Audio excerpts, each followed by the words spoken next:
Assalamualaikum warahmatullahi wabarakatuh. Selamat pagi anak-anak kelas 7. Oke, pada pagi hari ini kita bisa bertemu kembali dalam pembelajaran jarak jauh. Nah, dalam prakarya ini nanti kita akan membahas tentang alternatif budidaya tanaman sayuran. Nah, sebelum kita memulai, alangkah baiknya kita membaca basmalah. Semoga apa yang kita pelajari, apa yang akan saya terangkan, kalian bisa paham dan mudah difahami. Bismillahirrahmanirrahim. Oke, sebelum saya terangkan, mari kalian membuka LKS-nya halaman 42. Sudah ada materinya. Oke, yang pertama, alternatif budidaya tanaman sayuran, ya. Ini dibagi menjadi dua, yaitu ada alternatif media tanam, dan yang kedua alternatif wadah tanam, ya.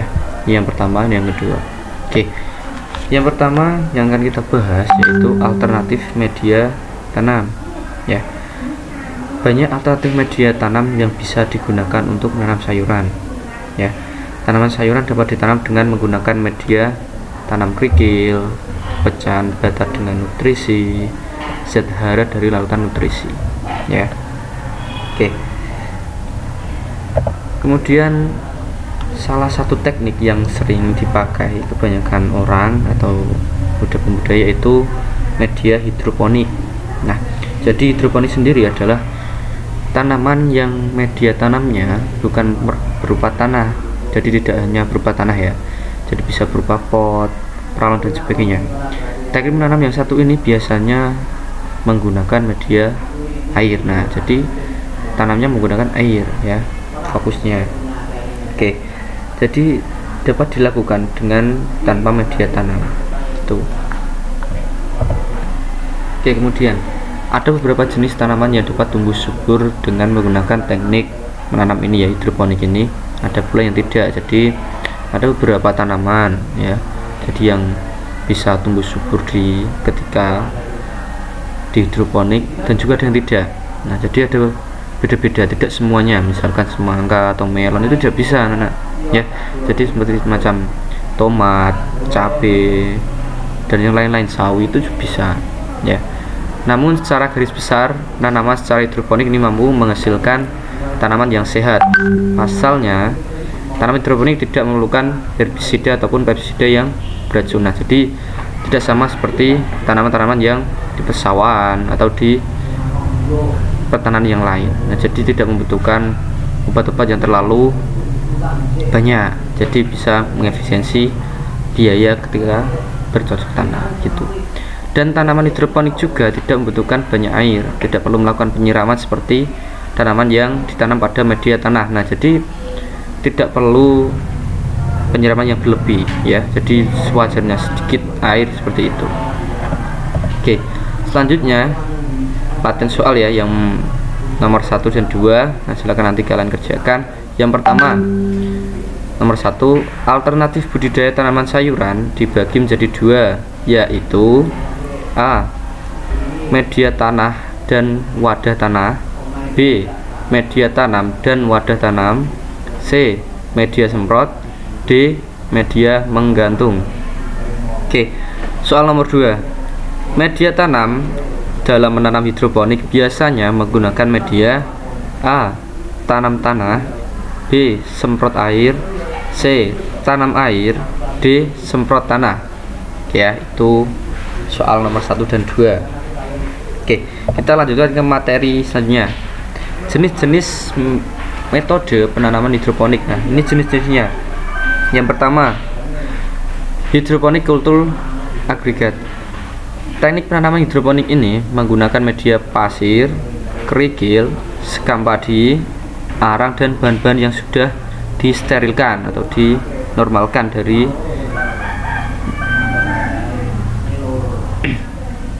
Yang kedua, hidroponik kultur air. Teknik penanaman hidroponik yang satu ini menggunakan larutan hara mikro dan makro, di mana penanaman tanaman yang dilakukan dengan pada sebuah media dan larutan tersebut diletakkan di bagian dasar, ya, di bawah. Tujuannya apa? Agar akar tanaman dapat menyerap dan menyentuh larutan yang kaya akan nutrisi tersebut. Nah, oke, yang ketiga, hidroponik nutrient film technique. Teknik penanaman hidroponik ini dilakukan pada selokan yang sempit dan panjang. Media tanamnya yang dapat dibuat dari lempengan logam yang tipis dan juga anti karat. Oke, next.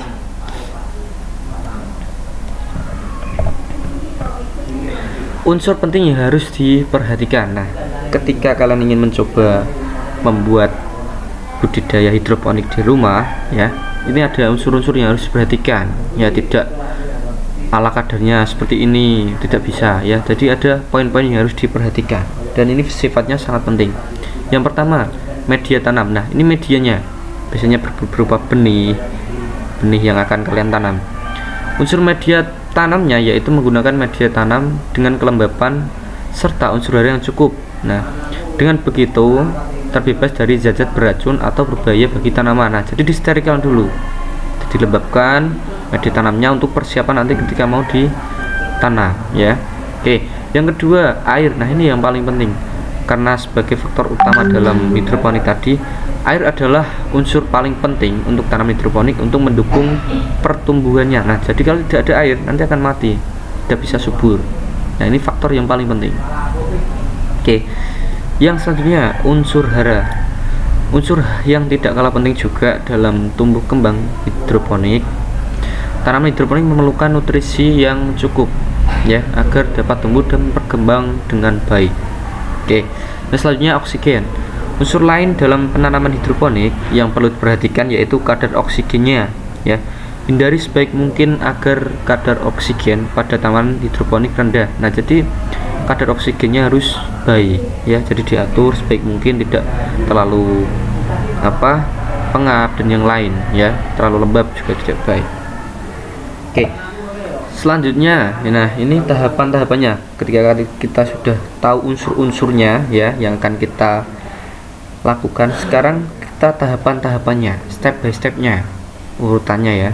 Oke, yang pertama ada namanya pembibitan atau penyemaian. Nah, ini yang pertama kali di tahapan hidroponik. Oke, jadi benih tanaman tersebut terlebih dahulu perlu disemai, ya, agar nantinya terlihat bibit mana yang bagus dan tidak cacat kemudian ditanam, gitu. Jadi direvisi dulu, dipilih. Nah, dipilah-pilih dulu, kemudian nanti dipilih yang bagus dan yang tidak cacat, gitu, ya. Kemudian yang kedua, ini pembuatan media tanam.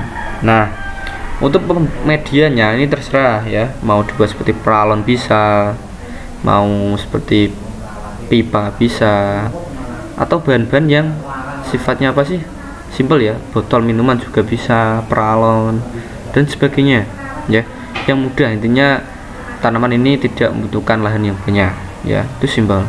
Oke, nah setelah kita mempersiapkan media tanamnya, kemudian melakukan penanaman. Nah, jadi udah ada bibitnya, udah ada medianya, sekarang ke penanaman, ya, ditanam.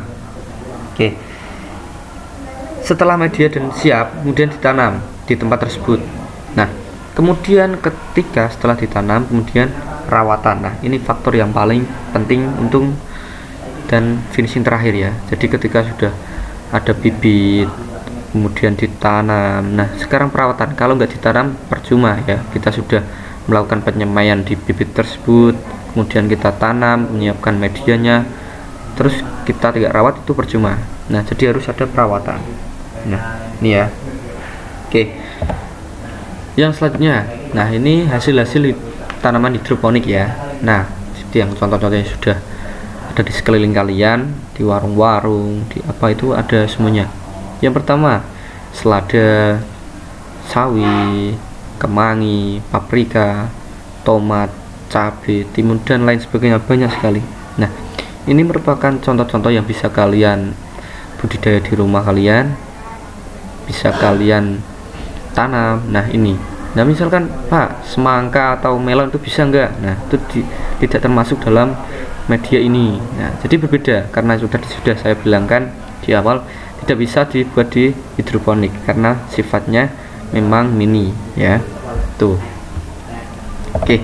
Selanjutnya alternatif wadah tanam ya. Tadi kan sudah media tanam, sekarang wadah tanamnya, wadahnya ya. Oke. Wadah media tanam berfungsi untuk menampung media tanam. Nah, ini wadahnya ya. Jadi untuk kalian tanam nanti. Oke.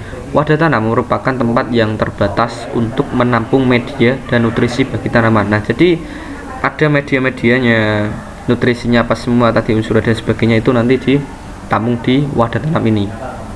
Ya. Oke. Dan wadah tanam yang ideal atau yang simple ya, yang mudah adalah wadah yang kuat dan tahan lama ya. Dapat merembeskan air yang berlebih, ringan dan menarik. Nah, jadi misalkan tipis atau apa itu sudah bisa. Jadi harus yang kuat dan juga tahan lama ya. Dapat merembeskan air yang berlebih. Nah, jadi tidak menyetop airnya ya. Jadi air terus mengalir. Ringan dan juga menarik ya. Jadi dipandang itu enak gitu ya. Nah, berikut contoh-contoh wadah tanamannya ya, wadahnya. Yang pertama ini ada nama pot tanah ya, pot pakai plastik. Kalian pasti punya di rumah masing-masing. Polybag, pipa. Nah, ini pipa juga pipa apa sih? Air, pot semen, talang air dan sebagainya. Banyak sekali contoh wadah-wadahnya ya. Ada botol air juga dan sebagainya. Silakan kalian cari sendiri di rumah kalian kalau ingin mencoba. Oke ya. Nah, ini yang terakhir. Oke ya. Ini latihan soal. Oke, soal nomor 3. Fungsi air untuk tanaman hidroponik adalah A. Untuk minum tanaman, B. Untuk mendukung pertumbuhan tanaman, C. Untuk menambah kekebalan tanaman, D. Untuk mencegah penyakit. Ya. Oke, soal nomor 4.